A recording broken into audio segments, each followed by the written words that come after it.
Hey, Craig, what's up, dude? What's up, fuckface? How you doing, man? I'm doing good, man. How are you? Good, thanks. I'm running late, so. Oh, hey, it's all man. right. Oh, I fucking love Richie. Oh, Richie's the sweet, kindest fucking guy I've ever met. So, what brings you back to the show? To report in, to give thanks, because it's literally, people say, oh, thanks to Howard for everything. I would not have a career if it wasn't for Howard. Every single TV thing I've ever gotten, including Sex and the City, King of Queens, everything was because the people that wrote for the show were fans of Howard's. So I came to give thanks and hopefully be funny. So. Cool. All right, man. Hang tight, and we'll see you in a little bit. Thanks, man. Craig Gass is a comedian who refuses to do a pre-interview with Gary. Gary wanted to ask him what was going on ahead of time. Oh, really? Like Craig. Craig is such a big star, you can't even get him on the phone. And he can't do a pre-interview anymore. He cannot do a pre-interview anymore. Oh, my. No, he's too big. He doesn't call back. I did it? Hey, what's going on, man? Hey, Craig. How are you? More importantly, how are you? I mean, nobody knows what's going on with you, including Gary. I'm doing good. I just gave Will a couple stories and. Good. No, it's a little late. I've been. Except I don't know what they are. Well, for your next interview, that'll come in handy. When he's on the Will Murray show. Why don't you have Will come in and interview you? All right. I'll go home. I've been getting a lot of work. I started doing a little bit of work with Family Guy and American Dad, doing voices. Thanks to Linda LaMontagne. Yeah, you do good voice. Hey, Will, why don't you interview Craig? Because I don't know what's going on with him. I got a couple months ago. I got asked to have a top secret meeting at a movie studio, which they said it was a major studio, and they said we can't tell you what it's about, but are you available tomorrow to come in at 10 a.m.? There's a couple people that want to meet with you. Right. And I thought it was going to be a big thing. I thought I was actually getting my first movie role. Right. I come in and they said, essentially, we have some stars that are too lazy to come in and do their own looping Oh, for my God. clean versions of these movies. So what they want you to do is do a celebrity voice impression. Right. And do the looping for the star. For the star. They'll play me the tape. Like Yeah. say, and I'm not even supposed to say who the celebrities are, but let's say, I'm not saying it's Nicolas Cage, but Right. say there's a line where Nicolas Cage says in a movie, that's fucking bullshit. I got to go in and go, that's hockey puck. You know, Right. It's these ridiculously dumb. That's a cool job, though. Yeah, it is a fun. So don't act like you didn't take the job. You did. Of course.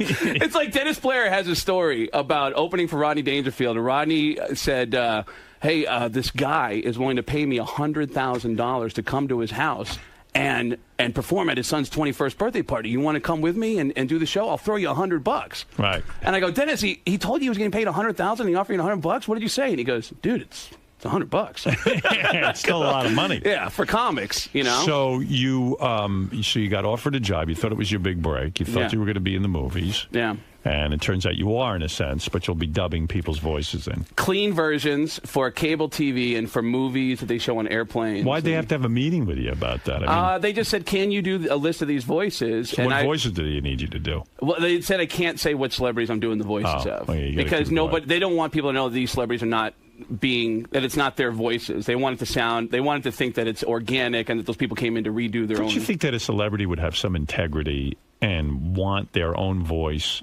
Even in the clean version of the movie, they wouldn't want to leave it up to Craig Gass to actually do their voice and do their acting for them. Yeah, especially the movies that I'm getting, like some of the actors, like, really, this guy doesn't want to come in and redo Ronin? Like, fuck, who gives a shit, you know? It's about money, too. Like, a lot of those contract stuff, you know, they'll put down, if you want a clean version, it's extra for my guy to come in. And so a lot of times producers will go, no. And then they just, you know, get somebody like Greg, who's a talented guy, and just does the voice. I notice you call him Greg also. Well, how come nobody knows his name? His name is Craig. You know his name is Craig. I swear to God, I thought it was Greg. Stop it. Oh, my God. You and Sal. It. You know, Sal, too. We've told him a million times your name is Craig Gass. And everyone calls you Greg, and it's almost embarrassing. Not only do I never correct that, even I've been at comedy shows sometimes where... I mean, it's a way different name. I've known him for almost 10 years. I say Greg. The man's Craig Gass. We've talked a couple times in the last couple of weeks, and he goes, listen, Greg, you know, Greg, you know, and he pushes off on his words a lot. It's a good conversation. You know, Is that what it sounds like? He's always pushing off into the middle of the pool. And, you know, It's completely right. But I ran into him at Saturday Night Live with his new girlfriend, and Norm Macdonald was there, and I see Norm, and every time I see him, he goes, "Hey, this fucking guy with the voices, fucking, hey, do your fucking Sam Kinison," and I go, "Oh, well, it's funny. I just saw this thing about Sam where he goes, I don't fucking care about the story, just do the voice." Yeah, right. Just get into the voice. He goes, just do the fucking voice, man. Yeah. I saw him at the Improv one night, and to watch him perform, and there's a comedian on stage, his opening act, and he sees me and he brings me over to Chris Farley's brother, the guy who gets a lot of acting work. What's that guy's name? Kevin Farley. Yeah. And he goes, "Hey, this fucking, hey, do your Sam Kinison for this fucking guy. Right. Hey, Kevin, this guy does a great fucking Sam." And I go, and the comedian's on stage, I go, I did his voice, and it sounds like Sam Kinison, and and Norm goes, "Come on, fucking yell, he's fucking yelling." I go, "But there's a guy on stage. I don't want to be a fucking dick." "Yeah, who cares?" All right. And then he just says, "I want to blow!" Oh! And then, of course, everyone looks at me, and the owner of the club comes over, get him out of here. And yeah, it's kind of weird when you go up to an impressionist and you just go, "Hey, man, do that impression right now." It's like everybody wants everything on demand. They don't even want build-up, man. They just want you to go right to it. With Norm, it's about just totally breaking balls. Yeah. He's just trying to annoy him. I don't mind, it's, but Norm is he's just one of the funniest guys I've ever met. I did a show one night at the Laugh Factory. It's me. It was a great lineup. It was me, Jay Davis, Dane Cook, David Tell, and then Jeff Ross showed up. And I said, let's put Jeff Ross on stage. Bill Engvall shows up. I said, let's put Bill Engvall on stage. Cat Williams showed up. I said, let's put Cat Williams on stage. And then Norm showed up. And I got really excited to see Norm. And I go, "Norm, hey, are you going up next?" And he goes, "Well, I want to, but they want to put that fucking black guy on, and I don't want to say anything because, it's the fucking Laugh Factory, What? All right, listen. What are you talking about? Because that they just had the thing with Kramer, and Oh, I see. I should have told that joke about a year ago. I don't even know what we're talking about. My God, I just fucked up. I've only been here 2 minutes. Oh, you just cost Norm work. Yeah, you do one of the best Christopher Walkens around, and you recently had dinner with him. That I do know about. Really? Yeah. Well, how does that come about? I'm having dinner. This is a couple years ago. The first roast I ever did was a roast of Richard Belzer, and Belzer invites me to do the roast, and then at dinner, Belzer stands up and he says, "Chris, come over here. Do you know Craig Gass? Well, come here. Come over here and sit next to me. Do you know Craig Gass?" And I look up, and it's Christopher Walken. Right. And he sits down and seems agitated. Right. He sits down and starts cutting a steak, and Belzer goes, "Hey, Chris, this is Craig Gass. He does an amazing impression of you." And Walken isn't even looking at him. He goes, "Chris, will you look at me for a second? Look at me. All right, Craig, do your impression of him." And I go, "I don't think he wants to hear it." And he goes, "No, just do it." He was just real annoyed. And then he looked up and he goes, "All right, go ahead." And I go, "All right, I don't even know if this voice sounds like you at all, but what I try to do is I try to sound as creepy as possible, and every once in a while I throw in the word cowbell. Pow!" And Walken went, "Wow." And then he went back to his food. He didn't like you. And Belzer keeps pushing. He goes, "Hold on." He goes, "Chris, wait 1 second." He goes, "I want him to do his Tom Arnold for you. Have you ever heard anybody do a Tom Arnold? Do your Tom Arnold impression." I go, "I don't think he really cares." And he goes, "Just do your Tom Arnold." So Walker looks at me and I go, "Hey, buddy, I just, I love fat women and cocaine. And you know what? I don't want to bother you because Roseanne is a fucking bitch. All right? She's a fucking bitch." And Walker goes, "That's amazing." And then he went back to his steak. And Belzer keeps pushing. And he goes, "Hold on." He goes, "Chris, we just hear one more." He goes, "Have you ever heard anybody do an Adam Sandler impression?" He goes, "Just do your Adam Sandler. Just one time." I go, "He doesn't care." And he goes, "Just do it." And I go, "Listen, I know that you're doing your dinner right there, and I don't want to bother you. So just do your food and I'll leave you alone. Sorry." And Walken cuts me off and goes, "Listen, I get it. You're talented." And then he gets back to his food. And I go, "It's not me. It's him. He keeps pushing me on you. I'm not fucking bothering you. Belzer keeps pushing me on you." So Belzer keeps telling you to do impressions. Christopher Walken doesn't care, nor does he like you. He doesn't give a shit. Nor does he like you. You don't have to audition for me. I mean, everyone who I do impressions of, they usually try to find me, and then they'll say, "Hey, do it for me," and then I'll try to. Yeah, it's weird when you're an impressionist. People just want you to pop into your impressions real quick. Yep. And they love it or they hate it. But Christopher Walken, I think, would be somewhat impressed, but I guess I don't know. I guess he just is an annoyed, angry guy. Yeah, A lot of people do it, Christopher Walken. I mean, Craig not is one of the most talented guys around. Yes, Sorry, Craig. you have to learn his name. Craig is sorry, but because Craig does a million of them. But there's a lot of Christopher Walkens out there. I'm sure he's heard it before. I'll go on radio stations as a bunch of different celebrities when I promote my shows, and instead of saying, "Hey, we got a guy that does all these impressions," I prefer to come in and have them go, "Hey," with the premise of, "There's a movie being filmed in town. Look at all these celebrities that are here." Right. And I'll be Christopher Walken as one of the celebrities doing jokes, pimping out the show. Right. And people will show up the show expecting Christopher Walken to be. And I'll be saying the most racist jokes as Christopher Walken, and they believe it. I'll say, "Oh, this is a great joke. Here's a joke for all the kids out there listening right now, because I know you got a lot of kids in the car. And here's a great joke from, what do you call a fat Chinese guy? What do you call a fat Chinese guy? A chunk. Pow! That's a great joke. I don't care who you are. It's a great joke." And then people show up at the show and they think that Christopher Walken is going to be there. Every voice that I do, though, it's like every celebrity just has something interesting about them. I did a show with Norm Macdonald that, first of all, he said one of the best Michael Jackson jokes I've ever heard, which Michael was still on trial. This is at the House of Blues in Vegas. A guy on the upper deck of the upper balcony yells out, "Michael Jackson!" during a pregnant pause. And everyone goes, "Ooh." And then Norm goes, "Hey, the only thing that Michael Jackson is guilty of is being the greatest entertainer that ever lived." And the crowd started applauding. He goes, "Well, that and fucking those kids." So you are on a roll career-wise. You've got this big movie deal where you're going to loop these celebrity voices. I'm on fire! He's going to be in Ronin. You wouldn't believe it. You won't be able to see me, but you'll be able to hear me doing impressions of losers. Oh! Don't you get tons of commercials? Like, don't you do radio or TV commercials with all those voices you do? You don't get any of that kind of stuff? I haven't had an agent in 6 years. Why? Because TV studios offer me work. King of Queens, it was a guy named Mike Socio who's a fan of the Howard Stern Show. He's a writer for King of Queens, and he said, I want to offer you a role, a character. I want to be a recurring character on King of Queens. Las Vegas, Mike Burns was a guy who's a fan of the Howard Stern Show. So we have this idea of this character. We want you to work with Alec Baldwin, and you guys will rob the casino together. And are you saying you're so successful you don't need an agent? In other words, just coming on here into various shows, people hear you and you get enough work. And they keep no audition.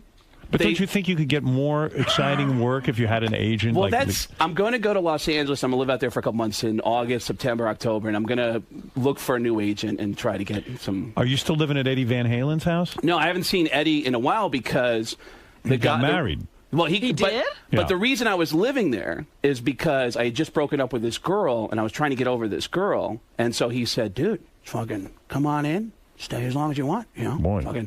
So I lived at his recording studio at his house. And did that help you get over the girl? It actually did. Well, here's the weird thing is he told me at the time, he goes, "Dude, pack up your shit and fucking move in with me." And I go, "Are you sure?" And he goes, "The only thing is," he goes, "don't tell anybody, but, Van Halen's getting back together, so it's going to be kind of noisy next door." And I go, "So the only thing I got to worry about is the fact that Van Halen's going to be jamming in the next room to me." And that's a dream come true. And he said, "Yeah." He goes, "Dude, I know you're working on that TV show," because I just started doing my first episode of Las Vegas. So that couple of weeks that I was there, I'm spending every day, all day, telling jokes to Alec Baldwin and James Caan. And then every night I come up to the house, and Eddie would be in the next room playing, and I'd knock on his door and say, "Hey, do you mind if I listen for a little bit before I go to bed?" And he'd go, "So why haven't you heard from him?" I haven't called him because I found out a year after I was living there that my buddy who was his assistant was actually fucking my ex-girlfriend. Wow. And they had been banging that whole time. So now you feel like maybe you just don't. Well, why not call Eddie? Oh, I did call Eddie. Your conduit to Eddie is cut off, is what you're saying. Well, no, Eddie would. It was weird because I felt like I didn't want to assume. Do you understand this, Robin? No. Oh. Okay. What happened was my friend was this guy who was Eddie's assistant. Right. And every once in a while we'd play basketball at the house, and I would see Eddie, and he was always nice. Right. And then when I got in this bad situation with this girl, he asked Eddie, and Eddie said, "Yeah, come on, you can stay here as long as you need to." Wow. So I end up living at the house for a couple months, and at that time, they're getting back together with Sammy Hagar. Right. And there's a lot, and every time either Sammy or Michael Anthony comes in, they say, you got to go down the hill to the guest house because it's weird. Right. And they don't want you seeing how weird it is. Yeah. And so I find out, and my buddy is helping me every day saying, you got to get over this chick. She's bad for you. And he was actually... He was banging her on the side. He was fucking her, yeah. Wow. And is that the reason that she dumped you think, because of that guy? No, I broke up with her because I went to go to the bathroom for 2 minutes at a party, and when I came back, she was making out with some dude. Wow, you don't have any luck. Yeah. Well, I'm doing better now. Are you? You got a girlfriend? Yeah, I've been dating this girl for 2.5 years. We went to... we broke up, though, because we went to a psychic, and the psychic... We went separately to a psychic, and we both decided to break up. Because the psychic said something? Said something about... And we went on separate occasions, and the psychic told us shit that we both said, we both really are immature, and maybe we should... And we decided to break up after going to see the psychic, but we still hang out. I bet you the psychic's banging the girlfriend. Yeah. This guy's luck. Craig. I know. Craig, the girl I met? Yes. At She Saturday was Night Live. very sweet. Yeah. Very nice. Really. I think she was good for you. You were at the Tommy Lee roast? Yeah, I did a roast of Tommy Lee, which is a disaster. When was that? Believe it or not, Tommy Lee has a TV show, and nobody even fucking knows about it. He does? Yeah, Tommy Lee. Okay, there's a network called Planet Green. He should Twitter.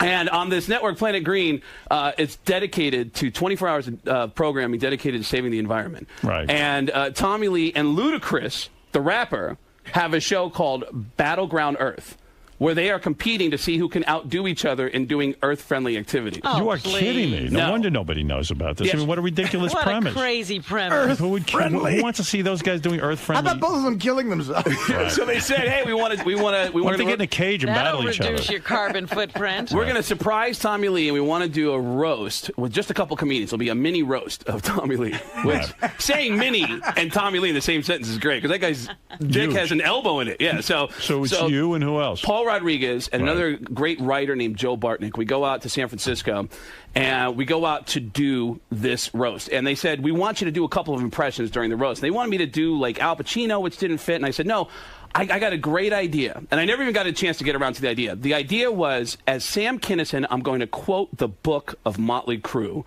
which actually has mind-blowing admissions. One of which is, when they were starting out, they were getting so much pussy when they were starting out as Motley Crue, before they were even famous, that they would have to go to the end of Sunset every night at 2 o'clock in the morning and go to a 25-cent burrito stand and buy a 25-cent burrito and stick their dicks in it to cover up the smell of all the women they had been with that night before they went home to their girlfriends. Wow. That's how much ass Motley Crue is getting. And they're not even... True. That was in the book. That was in the book. And they're not even famous yet. So I wanted to... There was no way to shower.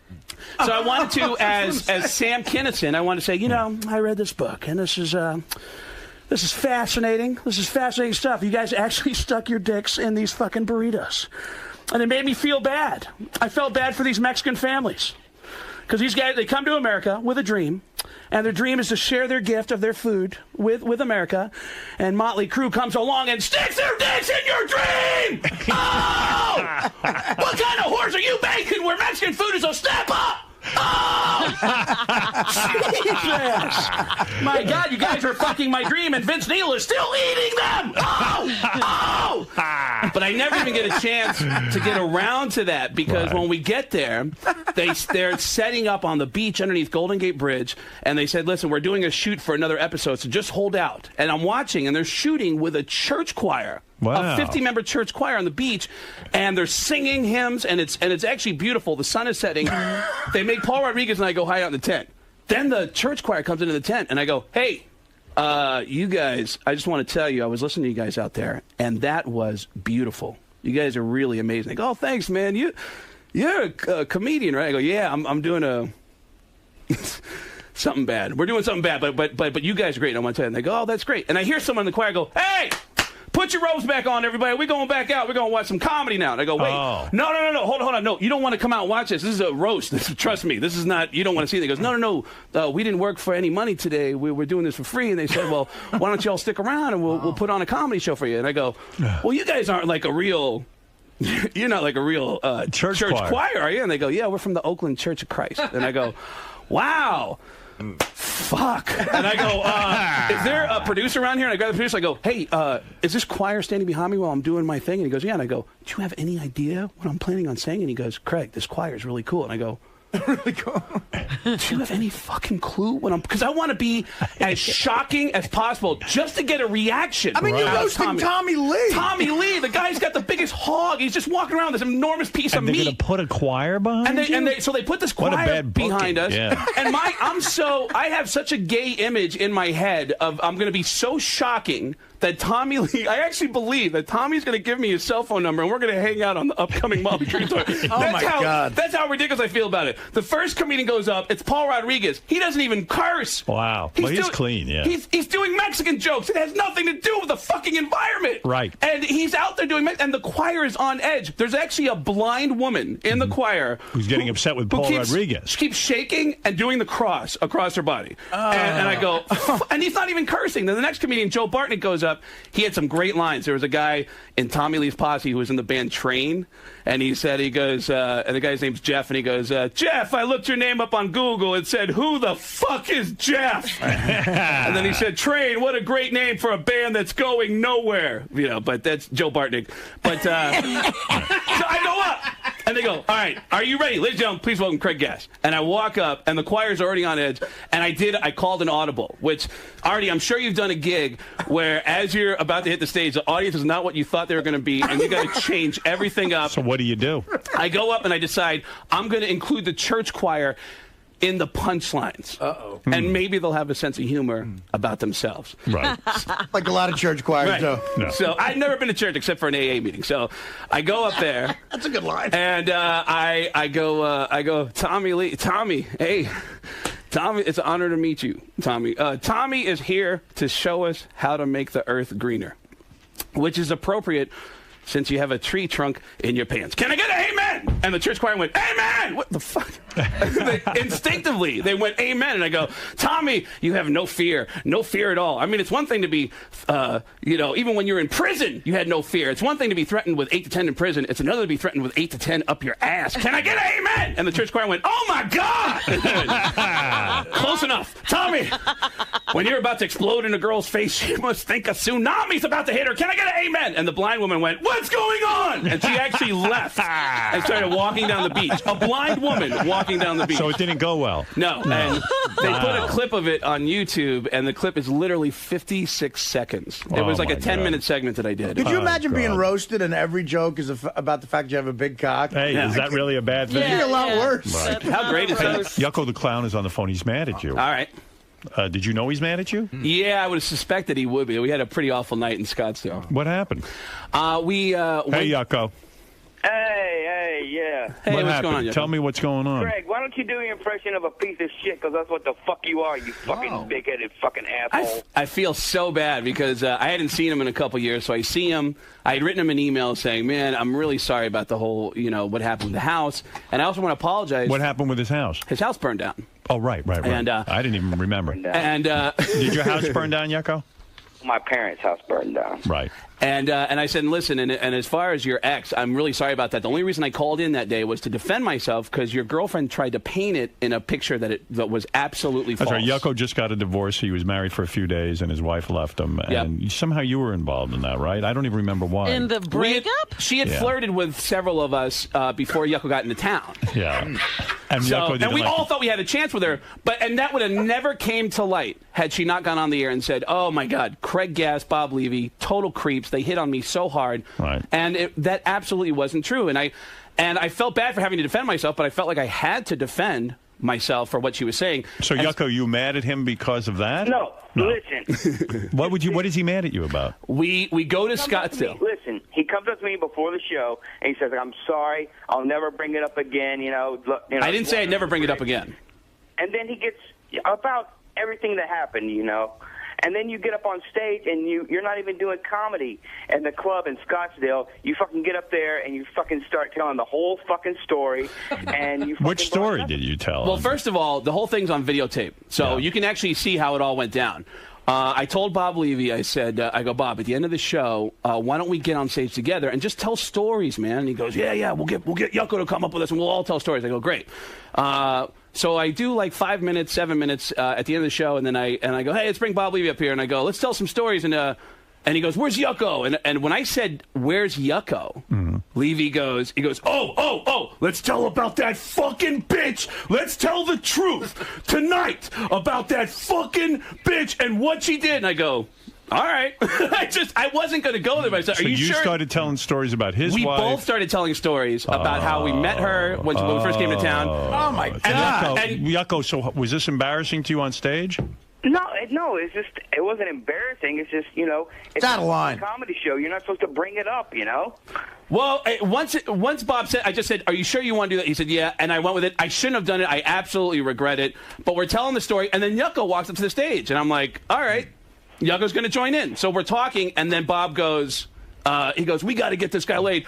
Who wants to fuck this guy? This guy. He goes, take off your mask. And Yucko goes, no. And he's holding him back. And then Bob starts, and this is on video. There's like 3 videos of it. Bob goes, take that fucking thing. It's like, I'm standing on stage going, this is a comedy show. How the fuck What is it, this? wrestling? Yeah. And you took off Yucko's mask? No, Bob Levy grabs his mask, and then and then he snaps the nose. The rubber nose. It just nose. snaps off his face. And he grabs the mask and then goes, show him how good looking. Take that makeup off. And he starts attacking him and rubbing his face. And he goes, all right. Now, this guy's just been assaulted on stage. Right. And Bob is standing there going, all right, now who wants to fuck this guy? And one guy in the front row goes, I'll fuck him. Yeah, let's rape Yucko. Oh, God. I happen to agree with Yucko, though. I mean, you're on stage. You guys are comedians. He has his clown persona, which he's not, thrilled about in the first place. And then you guys are wiping out his club. You're ridiculing him and wiping off his clown makeup and taking off his rubber nose. I really regret it, if I have any defense at all. I do, but it wasn't my idea. Yucko, what about the idea that it wasn't Craig's idea? You shouldn't have, when Bob said, let's talk about that, you should have said, no, it's that fucking easy, all right? I should. You're absolutely right. But when it first came up, I just thought, I just kind of giggled to myself. I go, are you sure? And he goes, yeah, we got to tell the truth. And I'm laughing, and I go, all right, fuck it. Let's see what we can make out of this. So you guys on the Yucko, you don't like Craig anymore? No. Ask him how Seth MacFarlane's dick tastes. Delicious. I'm working on Family Guy now. Yeah, good for you. Why is that a put? He fucking drops names for 15 minutes, too. And this is what I'm fucking working on. What do you want me to say? Like, what are you working on? Well, I just got a couple episodes of Family Guy and American Dad. What do you want me to say? Well, I mean, that's what I'm doing. I mean, if I... Yucko doesn't... Maybe Yucko's jealous of your success. I mean, what's it like living at Eddie Van... I mean, fuck it, that's just what happened. I ended up living at this fucking guy's house, and it's not like Yucko, are you a little jealous of his work? No, I got shit going on, too. Fuck him. Fuck him in the fucking ass. You're not accepting... Frankenstein's fucking head. Wow. You're not accepting his apology, I guess. So the apology is... Fuck him. You're dead to me, Gas. Fuck off. All right. Well, sorry, Yucko. You're smiling. I mean, aren't you sad you're going to lose Yucko as a friend? Yucko's a good guy. I keep going back to that moment where Bob said, let's do this, and I was like, it's all right. And I just like, let's see if we can make something out of this, I mean, comedians always on stage will go to places with each other that nobody else will. And I thought, well, we'll see what we can create out of this. And it just, when Yucko got on stage, his body language told it all, and I just slowed down. And I came to a stop, and then Bob said, let's get him laid. Come on, let's, Right. And again, it got out of control. You got to have somebody send you the video. There's 3 different people who were filming it that night. Have somebody send you. Sounds to me like Yucko would rather this video go away. Yeah, rather than could promoting people. Is he also upset with Bob? Are you upset with Bob, Yucko? Yucko? Uh-oh. I got to say, there was one really funny thing where after the show, I was like, where's Yucko at? And they go, oh, man, he's really upset. He's outside. And I go, fuck. And I see Bob. He's selling T-shirts. And I go, Bob, Yucko's outside. He's really upset. And he goes, fuck him. I made him. I guess Yucko, I think I understand why Yucko's upset. I do, too. And I regret it. Right. It's tough talking about a guy's chick, Yeah. And the thing is... Ralph, you're on the air. Go ahead. Yucko. Wow. What a pussy, man. That might have been the funniest thing Bob Levy ever did. Well, it was at Yucko's expense, and he's on stage, and he's trying to be... Okay, well, you know what? I don't like Yucko insulting me, and he shouldn't do that. You know what I mean? In other words, Yucko hands it out, he should be able to take it. Exactly. And, and I love that guy. Right. He's a sweetheart of a guy. And he really is. He's a sweet guy. Do you have tape of Bob Levy trying to rip his nose off? Dude, there's at least 3 videos out there. You gotta see. He snaps the nose off his face. Rubber band hits someone in the front row. Throws the fuck. Come here. And he's like, he's rubbing the makeup on him. He's doing like a really ultra violent mom. He's licking his hand, rubbing his face. Get that makeup. Show him how fucking handsome you are. Well, you know. Oh, that's funny. How handsome you are. Yeah. You know, Howard, actually, Ralph has a good point because Yucko does dish it out badly. He's tough. And he is sensitive. We did, since you forgot about his house burning down, you probably forgot about this. We did the Yucko benefit this past Thursday night. Right. Me and Levy did a benefit for him. And Yucko could be vicious. And so you know, it was Bob, myself, and Shuli did a nice thing. We all worked for free. Right. And it was at this great club, Primetime, in Sayreville, New Jersey. And the thing about Yucko that I feel so sorry for him as a performer in a way, I said, Yucko, listen, I'll close, and instead of doing a full hour, I'll do like 45, and you come out and you talk to them. It's your benefit, you know. So Yucko's got to put all the makeup on, you know, like we're backstage and he's not Yucko yet, and I'm like, when do you get into this? He goes, I'll get into this. So he starts slowly but surely, like you got to put the makeup on precisely, the nose, the outfit, it's a lot the shoes. of work. So I do the 45. I introduce him. I go backstage, and I swear to God, about 60 seconds went by, and then we hear Yucko just go, well, thanks for coming, take it easy. He did a minute. All that makeup and preparation. So I walked out, and I said, he gave me the mic. I said, Yucko, what the fuck happened? He goes, I don't know, they don't want to see me. I'm like, they don't want to see you. When I said his name, they really cheered. I said, you got the makeup, dude. I mean, like, do something. I mean, and Yucko, you know, Ralph does bring up a good point. I love Yucko, but he does dish out. Remember, he did that whole song about you. And sure, I mean, it was the one about you. World's meanest listener contest. I mean, Yucko can really dish it. I don't know why, but this relationship really put him in a soft spot, man.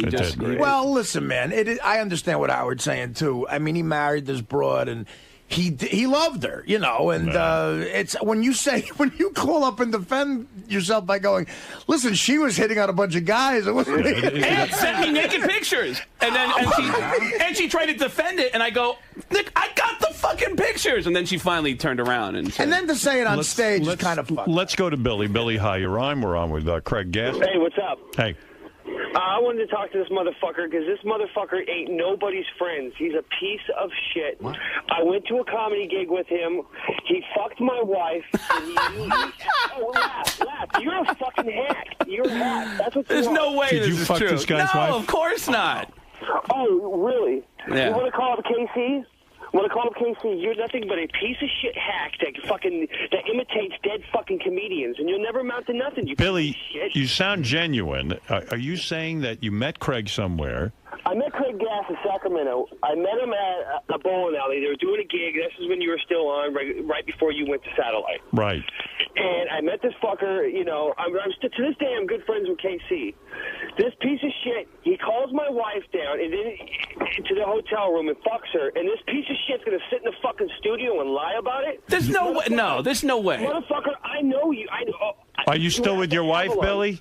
Yeah, she's a whore, but... Oh, man. Yeah, I mean, shouldn't you be mad at your wife and not Craig? Well, I'm mad at both of them. That bitch, she don't hear the end of it from me. Maybe Craig didn't know she was even married? Yeah. Craig knew she was married. There's no way. There's no way. Not only that, I wouldn't even get involved with a girl who had a fucking boyfriend. Right. There's no way. No, bullshit. You're fucking lying through your teeth. Upstairs. You had us upstairs with you backstage at the Avalon in Sacramento. Why did your wife do this to you? Did you say to her afterward, honey, why would you fuck Craig Gass? I didn't find out about it until a year afterwards, until he came back into town again. Wow. Yeah, but even if your wife was to fuck somebody else, you should be mad at the wife. Don't be mad at a guy who fucks your wife. Yeah, but you knew she was married. I would never... Was she a good fuck, at least? I'm sure she was. Right. No, she's not a good fuck, so... You got him, then. She's not even good. You taught Craig a lesson. What is it, Gary? What do you want, Gary? Don't be mad at the guy who fucks your wife. I completely forgot. I ran into a comedian about 3 or 4 months ago. I can't remember his name, Craig, but heavy set guy. All right. And he said that, he had Craig over his house. Craig left, the guy's got a little kid. He said Craig left some pot laying out on the table. But they go to a concert, and Craig says, hey, man, I left something in the car. Can I borrow the keys to the car for a second? Craig takes a broad back to the car and fucks her in the car, which is okay, fine, except then the broad stole...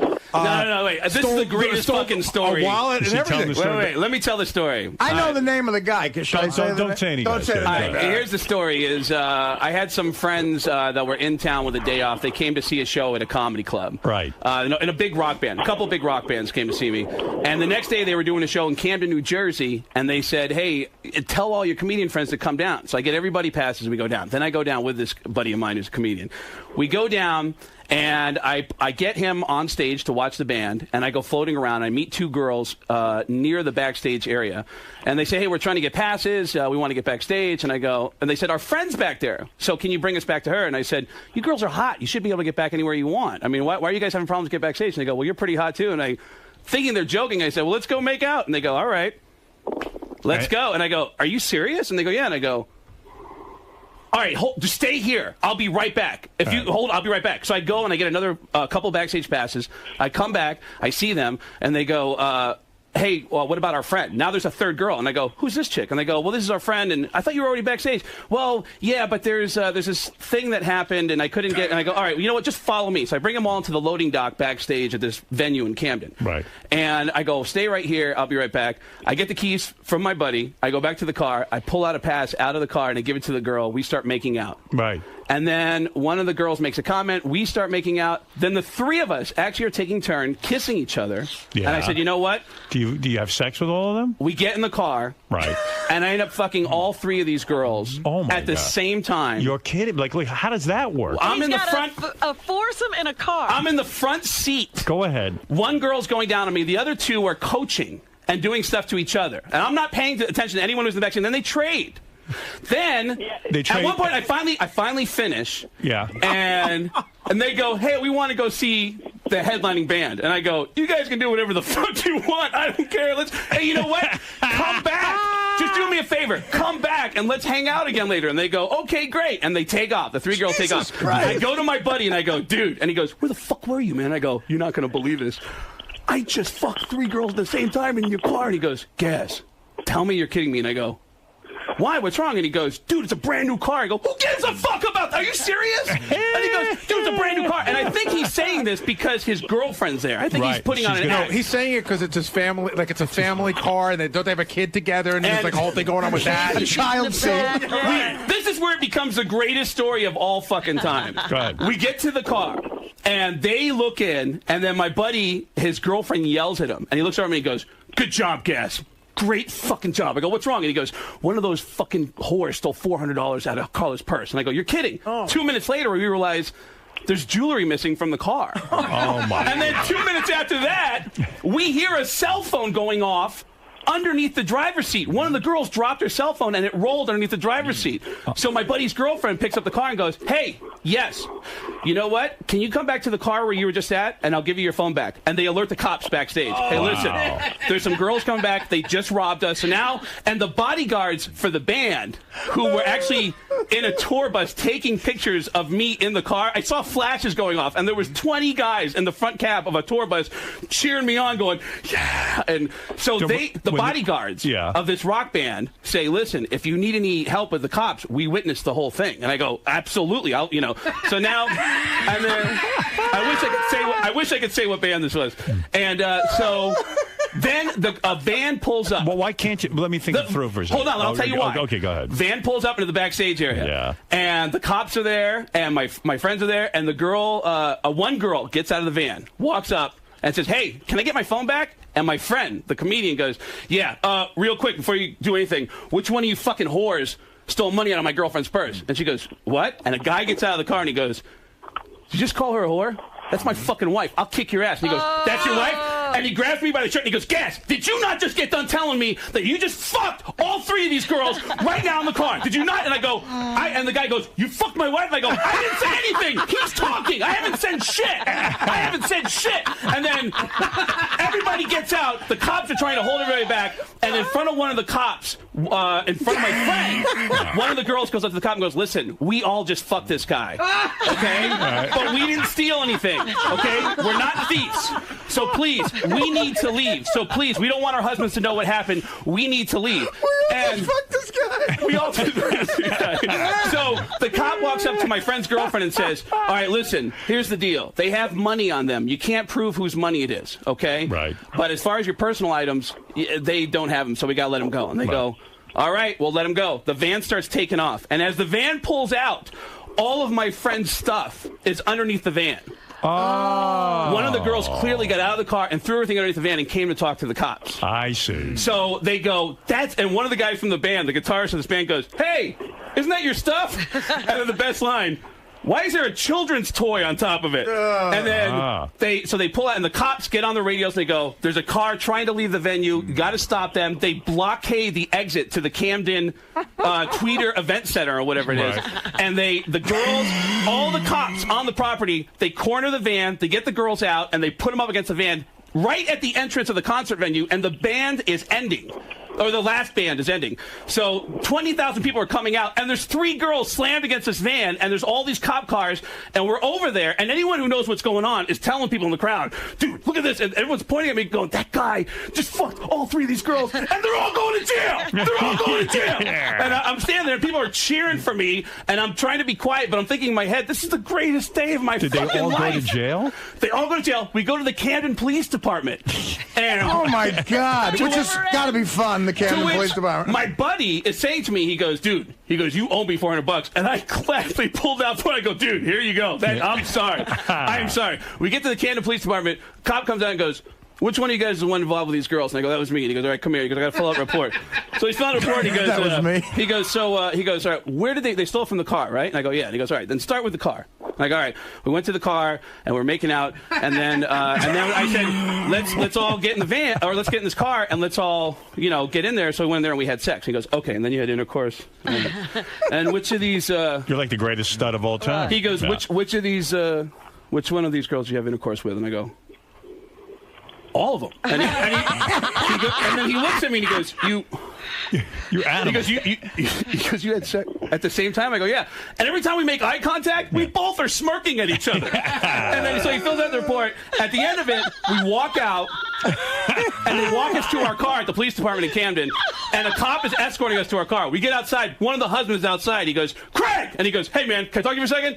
And the cop goes, whoa, sir, just get back to your car. And he goes, no. He goes, I just want to ask a question. He goes, I don't care that you fucked my wife. I would have done the same thing. She's a beautiful woman, all right? He goes, listen, man. He goes, I don't blame you. I know it's her fault. She's the one who fucked you. He goes, but just tell me the truth. Did you fuck her? He goes, what happened? I just want to know what happened. And I go, and the cop is telling me, go. My friend, the comedian, is like, just fuck, he's going to hit you. I go, he's not going to hit me. And I go, look, I'm sorry, man, it happened. And he goes, but specifically, like, did she suck your dick? And I go, oh, and everyone's going, dude, get to your car. Look, you go over there. And I go, no. Look, it's cool. I'll tell him. Look, you want to know the truth? I fucked all 3 of them, and I came in your wife's mouth. What? And he goes, what? I appreciate that. And he shook my hand. Wow. And I turned around, and my comedian friend is standing right there. And when I turned around, he goes, what kind of a guy? Thanks you. When you tell him I just came in your wife's mouth, shakes me, I go, I don't know, but this is the greatest. None of my teams have ever won a championship. None of them. I never had this. I'm like a World Series MVP. I'm the Super Bowl champion. So this guy on the phone, Billy, Craig fucked your wife, right? Yeah, he's a piece of shit. But why don't you thank him? Because now you know your wife. Yeah, now you know the etiquette. So lucky. Craig, did you come in his wife's mouth as well? Maybe you should look at this differently. Yeah. If I did fuck your wife, I can tell you, if I had, I didn't know she was married, because I've never, ever knowingly fucked someone who was married. Armstrong was there. Casey knew. And then you're not a man because you're sitting there like a fucking pussy and you're lying about it. You're not a man. Well, he says he didn't knowingly fuck your wife. Well, I'm going to do it knowingly. When I find him, I'm going to fuck him in his mouth. Wow. All right. You're going to get lucky again. He's going to get some extra action. With you. Yeah, he's going to get gay with you. That's great. Good idea. Well, actually, Craig would be the gay one. He's sucking. Right. No, Probably. he would be sucking when he's got something shoved up his ass at the same time. Oh, wow. Wow. That's a hell of an invitation. Let me just get this straight. When you find Craig, you're going to put something in his ass and his mouth. Will you come in his mouth? For your wife, that's the bad leg.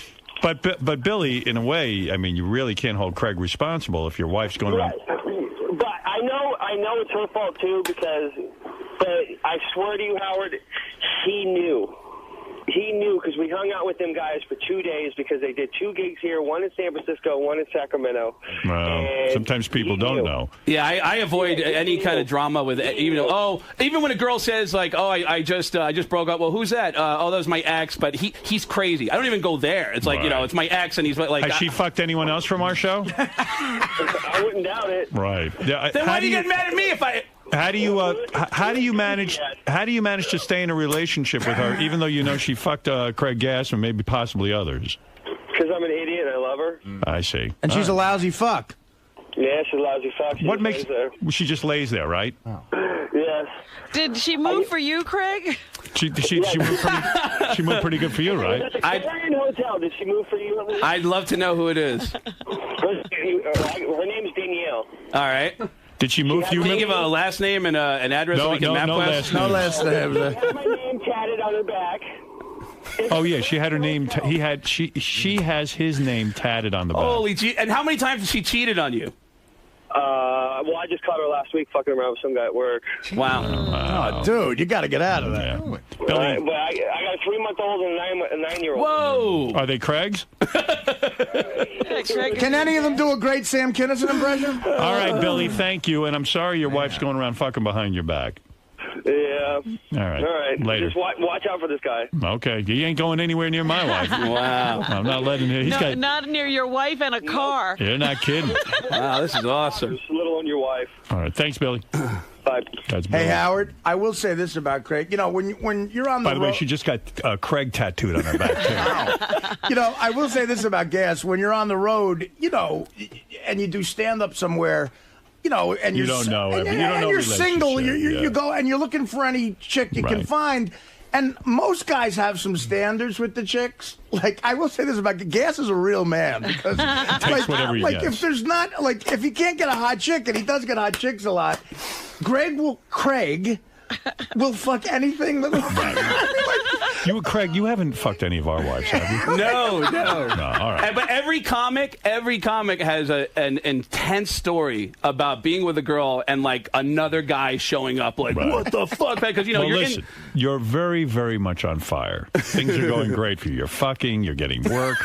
I mean, it's really happening. I've been dating the same girl for 2.5 years. Who knew? And you're faithful on the road? Of course, yeah. Of course he is. I'll break up with someone before I cheat on him. He's like Mother Teresa. Craig, it's always great seeing you. You were terrific. And who am I talking to now? It's Christopher Walken. Christopher Walken. There's a black guy and a Puerto Rican in a car. Who's driving? The police. Pow! And I'm also Joe Buck has a comedy club. I'm performing at that club in September. He does? Yeah. He actually has a comedy club in St. Louis across the street from the stadium, and they're having me throw out the first pitch of one of the games with the Cubs and the Cardinals. Wow. So. All right, Craig. Hey, Howard, I'll say this as a shitty plug for me. I know the comedian who Craig was with that night, whose car he fucked in. I'm actually working with the guy this weekend in St. Louis. All right, so if you guys want to talk to this guy in person about that story, I definitely know who it is, and I will be in St. Louis Saturday night with the guy. Right. Hey, Craig, Howard, the guy told me the story. I was working with him somewhere. It's one of those things where we're just standing. He goes, "You know Craig Gass?" And I go, "Yeah." He goes, "I fucking hate Craig Gass." Really? He didn't say he hated him to me. He was really upset. Right. Yeah, you don't fuck in a guy's new car. I mean, that's the point. But it was like 3 girls at once. It was like, this is I just went with it. Right. I went nuts. You lost your mind. I did. You lost your mind. Did you really give him the $400? I gave him $400 in the car. We're driving over to the police station. I gave him $400. What it is? I know when you get a new car and the car has that new car smell. Yeah. Well, you know he didn't have it after Craig got finished and Craig with gets the in car. there and he fucks 3 broads right in the car. I mean, you know, you ruin that new car smell. You don't want it to have that 3-horse smell. Right. Did you put your dick in a taco? I'm no stud. I'm not getting late, but I mean, it was like an amazing a night. dream come true to have like 3 at one time. I couldn't believe it. And they were good looking. Yeah. Well, they were like stripper hot. Hey. Stripper hot. They were like, that's hot. Yeah. All right, brother. Thanks, man. Good work. Thank you. That's always good hearing your story. We love Craig Gass. Craig Gass, everybody, and go over to myspace.com/Craig Gass and get in touch with what Craig is up to. He's obviously, if you hang around him, something weird's going to happen. And ask Joe Buck if I can play his club. I will. And I hope you patch up things with Yucko. I love Yucko. And me too. I really that whole thing just made me feel bad. Absolutely, I feel bad. He's a great guy. He's a really nice guy and real good. All right, we'll be back right after these words. A great Craig Gass. Yeah. Dude, it seems like you got to stay away from these women. Hey, man. Billy's wife and, was it Yucko's girl? Yeah. Look, nobody's trying to fuck anybody's wife. That's like when you're on the road, you're doing stand-up comedy, and some girl wants to hang out with you. You're single at the time, and then you worry. I'm not getting married because Gas might fuck my wife. Dan, the song for you, man, just called you a poon hound. Yeah, it's hard to turn down hot chicks. I mean, yeah, it's like you're on the road, you see a cute girl. It's like your worst nightmare is that there's an ex or a current that's angry, that's out there. You get nervous, But if I know anything, I'll get the fuck out of the way, and that's the. You're a good guy. Well, apparently I fucked somebody's wife, so I don't know if I'm a great guy.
Take this note.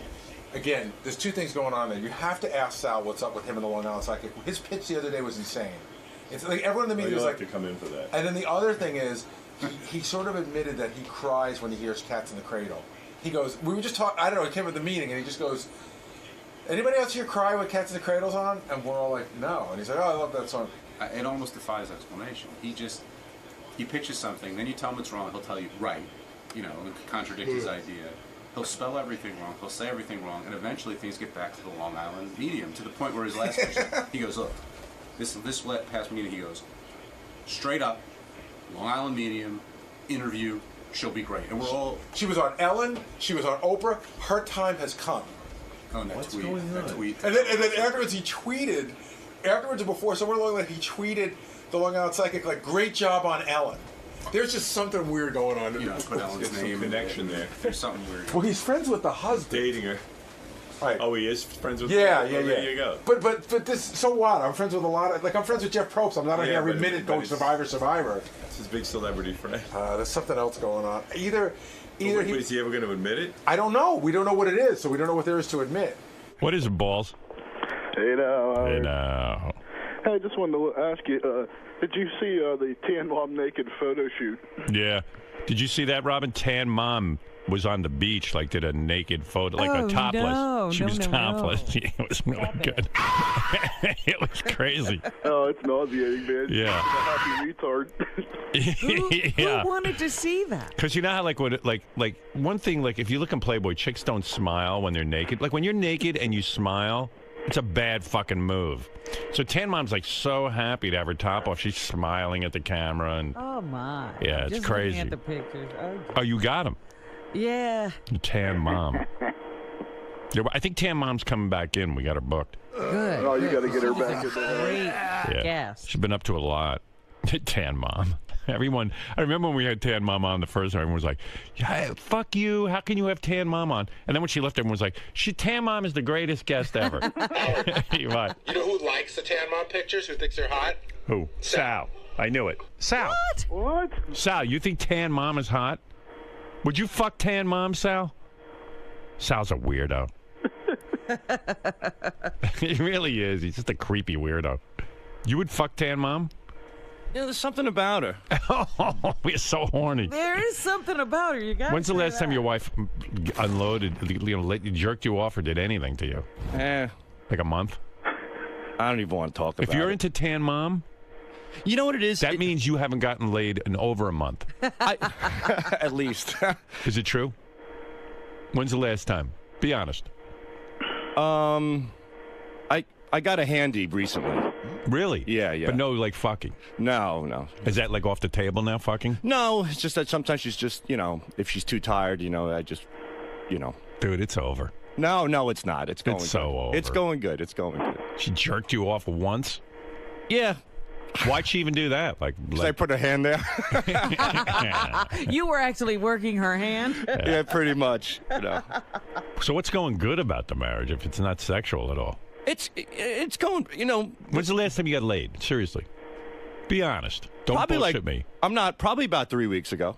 You're lying. No. I see the wheels turning in your head. No, about 3 weeks You're weighing it all out. You're not being honest. I can't. I can't get in it. I have enough problems at home. I can't get in. Why don't you let Richard blow you? It's going great, but he has enough problems that he can't. Well, why don't you let Richard give you a hand job once a week? Something to look forward to. I think he would want to. Yeah. Richard in a wig looks like Tan Mom. Right. If you're at the point that you're like attracted to Tan Mom. You know what it is with Tan Mom is because she's off the wall. I love batshit crazy broads. Yeah. Oh, but come on. Every crazy girl. Did you see the topless pictures? They're not too shabby. If you look from the belly button up, oh my God, Wow. And the fact that she's kind of like you could tell she's shaved. She has that little skimpy bikini. I'm gonna wait. It's not. I don't think Tan Mom looks like Richard in a bikini. That's probably why I like her. Down syndrome. You're in bad shape. Crazy girls, Howard, are the best in the sack. Yeah. They always are. That's the thing. Every time you see a guy with a smoking hot chick, he's going to bang her well, but you know that he's in for a lot of bullshit. You want to come clean on this whole Long Island psychic thing that's going on with you? Absolutely. Everyone tells me you're out of fucking control. Howard, we have a writing meeting, and everyone pitches stuff for the, for the show. Everyone go. Sal's been on a mad tear to get this Long Island psychic on the show, but like in a bizarre way. Like even if he's pitching something else, it all comes back to like the Long Island psychic. Right. So you're wondering why? You know why? So... Primarily, everything. Like I grew up on Howard. Do you know them? I've met him. Yes, they're in my neighborhood. I thought the Long Island psychic is a woman. She is. I met her husband, and husband's a huge fan of yours as well. But everything that you know how I feel about psychics, right? That's why. I think this is the one time that I can do something where I can really change your mind. I really sincerely believe that. You idiot. You're an imbecile. You know that. I sincerely believe that this lady is that fascinating. Yeah, okay. Howard, I went to Westbury Music Fair. 3,000 people. Right. I mean, she would just call out people. I mean, a lady way in the back. And what did she say that blew your mind? Like, motorcycle accident. Yes, right on the money.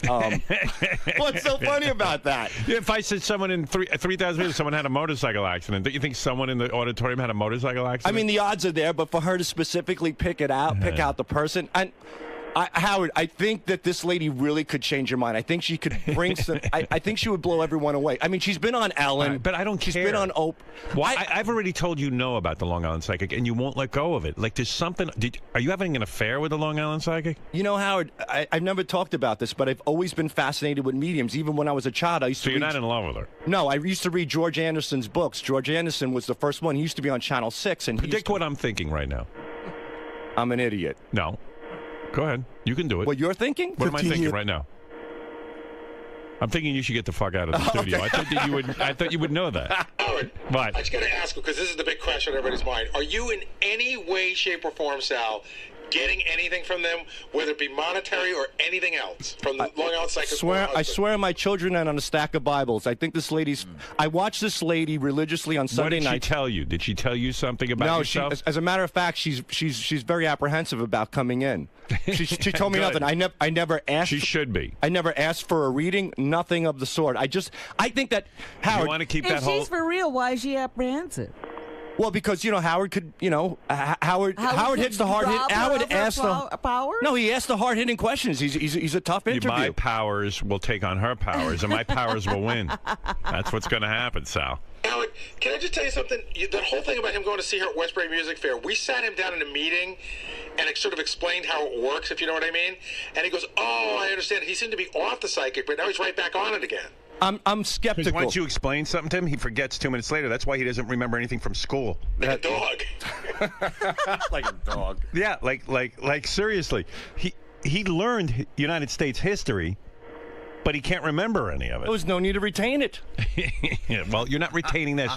The Long Island Psychic is not a psychic. Now, retain that. I will do what if I'm wrong, I'll do whatever you want. Every psychic is if fake. you're wrong, what was you? You'll blow Richard if you're wrong. I won't do that. Yes, you would. He said whatever he wanted. I don't know, but I'd be willing to do something crazy. I don't know what it is, but I'm telling you, Howard, that this lady's absolutely fascinating. So what, you going to come in and tell me about myself? I mean, you could look that shit up. Yes, you could. No, but I'll tell you what. I'll pick a homeless fucking guy from the street. Let me hear the Long Island Psychic just tell me the guy's name, and then I'll say she's psychic. Okay. She don't have to tell me anything about his future. Just tell me his name. Well, and if she can do that, that's right. She doesn't get that. Well, no, she talks to the dead, Howard. She'll talk to So let a dead guy tell her this well, the guy's dead name. can't even tell her who they are. Right. Absolutely, they can. No, she. Ask, no. I've watched this woman on TV. She'll go, who was the one who died suddenly? And then the person tells her who it is. Right, of course. No, it doesn't work. Benji was a phone psychic. Enough said. Okay, he was. He made a lot of money doing it. Really? Yeah. You well, never that's heard a that scam. story? No, I never you knew think that. so? All right. What is it, Gary? What the fuck is with Sal and this psychic thing? Howard, I think she's a fascinating person. Will spoke to her because we were thinking about having her on at one point. The first thing is, we can't just bring people in. You know what I'm saying? For her to read, you mean? Yeah, we can't bring people in for her to read. There's rules. Well, yeah, because you know what? You pick up different vibes from different people. And she absolutely needed 45 minutes alone, completely alone, no cameras with the people. With the people. Yeah. What do you make of that, Sal? That's interesting. This is where we left him 2 months ago. Right. We told him this, and he goes, wow. We're not interested in leaving people alone with the Long Island Psychic for 45 minutes. I'm with you on that. And I when want a cold read. I would love. I mean, look, Sal, look at me. You cold worship read. me. I agree. You worship me. Cold right? read. I'm on your page. You worship me. I'm on the same page. If you would just listen to me about everything, your life would go a lot smoother. And I listen to you about 99% Give your brain of over the to time. me. Your brain's not working well. Why would you listen 99% of the time? Because I think I can. What's the 1% on your own that you think you're doing well? Right? That's a great question. The 1% is the shitty area that you get into. That 1% is destroying your life. When you listen to your boss, everything's fine. It really is. Yeah. But Howard, I think she's a fascinating guest. All right. Sal, look at me. She's never coming in here. We're not interested in putting her in a room for 45 minutes with people. Right. It's never going to happen, and you should give up on it. And I will. But if she's listening and she would be willing to omit that 45-minute pre-interview, could she possibly come in? If she's willing to omit that. Omit it? Omit it. Omit. O-M-I-T. Omit. Omit. I'm admitting bullshit. But here's a point. Here's a point, Howard. M-O-U-S-E. Okay, so you've told him that she's not coming on the show. Right. That will not deter him in any way from on a personal level. Because, he tweeted about her the other day. He tweeted. It was so weird. It was like, hey, Long Island Psychic, great job on Ellen. Yeah, I watched her. And So why are you tweeting it? Like, why are you promoting her so much? I really sincerely enjoy her. The same way you would promote something from Rolling Stone, for example. I don't tweet much. I don't have many interests. I have I have the Long Island medium. Yeah, I mean, holy mackerel! You got to see me. I mean, I was embarrassed at Westbury. I had like a box of tissues on my lap. You were crying? Yeah, I had to wrap tissues around my fingers because I was so embarrassed. So I would make these finger cots and just dab my eyes constantly. Because you were crying with the Long Island Psychic? I was crying, yeah. What did she say that made you cry? This stuff she said, how would just blow you away. I mean, there's a lady in the front row, and she said, your son passed away, and you just put a card on his tombstone, and the lady almost passed out, and I just lost it. I'm like, wow, this is pretty... I always wondered who bought that stuff, and now I know. Now you know. Sal. By the way, in the writing meeting the other day, he also told us that the song Cats in the Cradle makes him cry. So he cries a lot. Cats in the Cradle? Well, having 3 kids and, playing ball, and you don't have time for your children. And then that's a different... Isn't it, I'm going to be like you, Dad? That's the one you cry In other words, that's the one, Cats in the Cradle. But is that Cats in the Cradle? Yeah, but you're a good father, so why are you crying? I'm a good father because the way I grew up, I mean... I don't get along well with my dad, and I don't want my children not to. I don't blame your dad. Who could fucking tolerate you? Thank you. Honestly. Well, no, I don't. Your dad decided to have a kid. He didn't know it was going to be you. He was hoping for something. He had a lot more than me. He was hoping. They're all over the country. My uncle got. Are they all Are they all fans of the Long Island Psychic? I don't know. But maybe I want the psychic in here to find out if I have other siblings out there. Right. Do you think you do? Yeah, I do. I met one of my siblings in a casket. One of them died. You know, my dad got a call one day at the pizza place, and he fainted. I thought my mother died. It was my half-brother that I never knew about. All right. Okay. Whatever. Does he have relationships with these people, these other children? Who knows? Well, they're his buddy or his uncle or some shit like He that. barely has one with Sal. Why would he pay attention Matt, to you're that? on the like Sal. He claims that he doesn't have a relationship. Hey now, Howard. Yeah. Sal. Yes. You're an imbecile. Anyone over the age of 10 knows psychics aren't real. You know what we ought to do? We ought to. Houdini proved it years ago. Yes. I told you about that. Yeah, with the whole. He had a secret word he gave his wife. Yep. So she'd go from psychic to medium to medium. She'd sit there and say, "Okay." She goes, "I'm talking to your husband right now." And then say, "Okay, what's the password?" And they go, "What?" "The password that my husband gave me." Right. He said he wanted to prove whether or not they were psychics. They go, well, he's not talking about that. Right. Somehow he doesn't want to talk about it. He didn't want to talk about that. But that you see, a puff of smoke will appear, and that's your husband. Hey, there are frauds in every vicinity, in every form. There are frauds, but there are also. I think this lady is the only one because I've heard you say this your whole life that they are frauds, Right. that they're charlatans. These people. Why are you thinking again? I don't know. See, when he thinks, And that 1% overrides the 99%. That's what I'm telling you. yeah.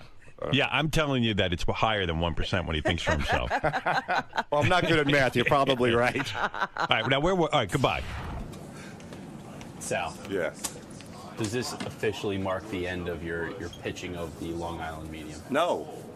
What keeps you so captivated about her I think craft? she's a fascinating person. I think what she does really would surprise and shock a lot of people. You know, it's just one of those things. You're a skeptical guy, though. You call bullshit on a lot of things. Yeah, absolutely. Why does this get a pass? What makes this so magnificent? I think it's worth exploring. It could be bullshit. I doubt it is, but I just think it's worth exploring. I think this is, if there's anybody out there that could perhaps change Howard's mind, this would be the only person. That's primarily it. Knowing her husband, have you ever... Well, I know her husband through... Like, I didn't know her husband before. Okay. Like, by tweeting and stuff, and her husband being a Howard Stern fan and whatnot. Have you ever consulted with her? Have you ever gone to her and asked her to do a reading? Or no. If that were the case, what are you hoping to find out? Do you have any interest in your own personal life of maybe using her skills and finding out some information that you never got to find out?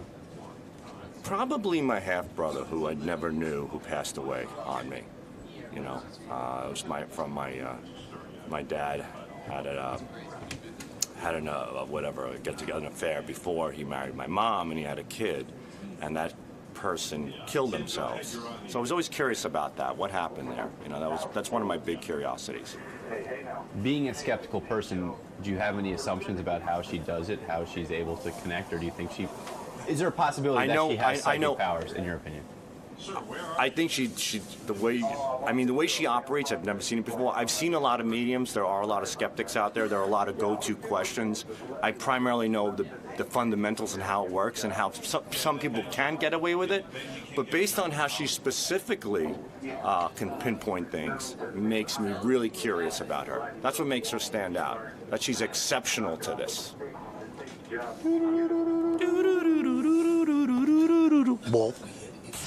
Sal went to my old hometown, Roosevelt, Long Island. Oh, yeah? Which I can't even believe. And he stopped off on his way home and did some interviews with people, and like trying to ask him, hey, did you know Howard Stern grew up here? They don't even want to know about that. Nobody wanted you? The black folks in Roosevelt did not want to hear about it. Hey, Sal, was it freaky when you were there, or what? It's a pretty bad neighborhood, man. I grew up in Bayshore. You got me beat tenfold. Yeah, I know. Well, I got beat I got everyone beat. But for the most part, everybody was pretty nice. You know, we just went in front of a bodega, and bodega. I grew up in a neighborhood with a bodega. There's a guy who shows up with Italian shoes. He pulls out of the shoddy van, and you know that the lock that you use when a door doesn't work. It's just like that clip with the hook. Yeah. That's what he used to close the door on his van. So he comes out with these Italian shoes that are covered in raccoon fur, and he's trying to sell it to the Indian guy behind the counter. Oh. It was pretty wild. You mean there were actual stores in business? Somewhat. But they're all burned out, right? There was a laundromat next door, and the lady went inside the laundromat to smoke. Yeah, and you can't tell anybody what the rules are. Oh, Forget no, it. no. You will get so fucking beaten and shot. I swear to God, Howard, I had a nightmare that night. I really did. It was really, really scary. I had a nightmare every night. There was a great moment where we were in the meeting, and somebody came up with this idea, and Richard goes, well, we should go out and ask people if they want to get a statue erected in the town square. I go, town square? There's no fucking town square. The whole town is 1 square mile. There's no square anywhere. Howard, I know I said this before, but I grew up in the next town, which was not a great town. No. But that bridge to the Southern State. If you went over that bridge, it was like Escaped from New York. Like if you went over that bridge, you were not going to get out with your bicycle or anything. Imagine going. Really? Yeah. No. Yeah. Oh dear. Yeah, I had friends their parents wouldn't let them visit me on their bicycles. My friend Lou would actually ride his bike over. He's crazy. Brave kid, brave. I remember I'd ride my bike to Baldwin, and it was like, oh, freedom, Baldwin. I was so jealous that he lived in Baldwin in a white neighborhood. In fact, there were ways to get to other parts of Long Island, and you could go through Roosevelt, and we would take the long way around. You know what I mean? You wouldn't go through Roosevelt. Yeah, no. I went through Roosevelt because I lived there. My house was there. You didn't go through. You stopped. Yeah, I stopped. Or you go I was like people were like, hey, wait, there's a car with white people stopping in Roosevelt. I love that out of all the places on Long Island, your mother moves you to 1 square mile, the worst well, square when mile. she moved there, it was not bad. It wasn't? No. Yeah. Our town was just bad. It was impoverished. Yeah. And when you're the only white family, it's like no one, everyone was like so fucked up. They wouldn't beat up white kids from all the white neighborhoods. They just beat up me because I was conveniently there. Yeah, why go? Why go anywhere else? We got a white guy. One. Yeah, lucky me. I was that guy. The buses don't stop in the white neighborhoods. Hey, what's this bit that you're pitching at the writing meeting all the time? That I mean, it's disgusting. Splooge. Oh, yeah. You should pitch that. You pitch it to Rob. Tell Robin what you want to do on the air. We have a writing meeting on Thursday, and Sal gets up and pitches as everyone does. He's been pitching this same thing over and over. Well, you know the TV show Splash? Yeah. Yes. And I came up with the idea called Splooge. And what it would be is that we would line up all the guys, like in bathroom stalls. And the first guy who could drop his load the quickest wins. Who's the guy who could splooge the quickest? Where would you suggest we're going to do? I mean, like... You know what happened? One day I was... Like, I'm going to go beat off with the rest of you guys and see who can come the fastest? Yeah. And, like, how would Weren't you looking forward to that? Didn't you get excited when you heard that? I mean, first of all, who thinks that they want to do that? I think it would be How great. How fast do you think you could blow a load? In under 2 minutes. Under 2? Yeah, I think so. Howard, in the But meeting, that's not a tribute. in the meeting, Sal said, from just the way we were sitting, doing nothing, from flaccid to finishing, he thought he could do it in 90 seconds. Oh, my God.